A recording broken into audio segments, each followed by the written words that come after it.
Nothing is ever going to overcome what God has already said yes to. When I was in college, I was about to enter my 5th year and hopefully my last year.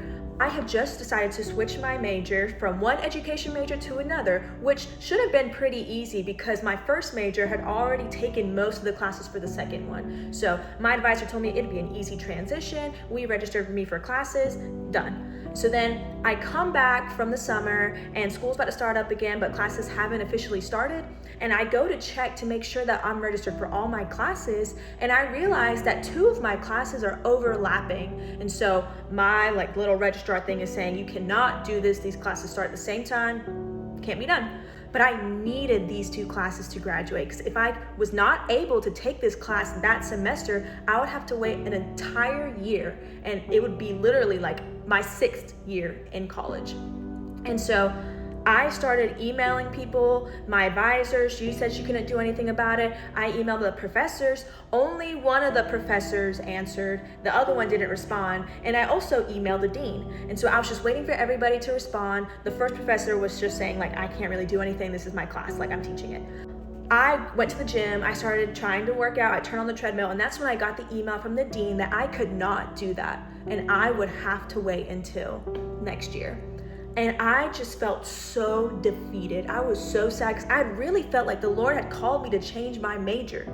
And so I get to my car, I call my mom, and my mom was like, okay, you can cry for right now, but when you're done, you're gonna go drive to the school and you're gonna speak to someone in person.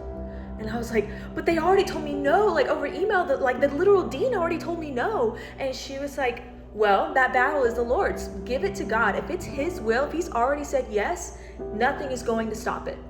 And so I was like, okay. I finished crying in the parking lot and I drove over. And so I go into the office and I'm just trying to be confident in the Lord. I prayed before, my mom prayed with me, and I step into the office and I ask the front lady, hey, is Dean so-and-so here? And she's like, no, she's at another building for right now. I'm not even sure she's gonna be here today. So I was like, oh my goodness, this is so sad. And then a lady walks by and she said, hey, are you the student who I've been getting emails about the classes that are overlapping? And I said, yeah, I am. And she said, just come with me. And so I follow her and I sit down in her office, and turns out she's the professor of one of the classes that didn't respond. So these 2 classes that overlapped, the first one was shorter and it ended before the second one ended. So I would still have a whole nother hour in that second class. And so she said, I normally don't do this, but I'm gonna let this be our little deal. I will let you come to my class an hour late. You just have to be discreet. I'll put your seats by the door so you're not really causing a disruption, but you have to be on top of it. You have to stay on task. You have to be able to meet with me once a week so we can make sure that you're on task.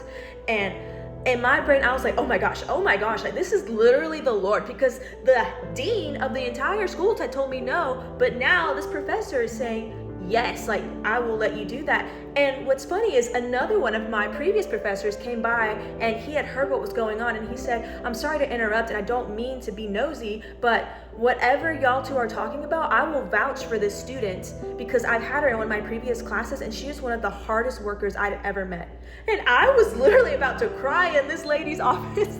And that just really showed me how God's yes is going to stay a yes. Nothing around us, not our situation or the world, what the world is telling us, is going to change the decision of God. And that also just reminds me of Gideon. In chapter 6, the Lord meets Gideon in that winepress where he's threshing wheat out of fear of the Midianites. And he says, hey, you're going to be a hero and I'm going to be with you. And Gideon's like, me? No, I'm the least. I'm not who you want. And God's like, I will be with you. So yes, you are going. And then once he finally decides to get out of his fear and to live by faith and to trust in God, he literally goes and defeats the Midianites. Just because the situation that you're in or the world is telling you that you can't do whatever the Lord has called you to do does not mean that you are going to be in failure. You have not failed, because what God has said yes to will always prevail. All right, love you guys. Bye.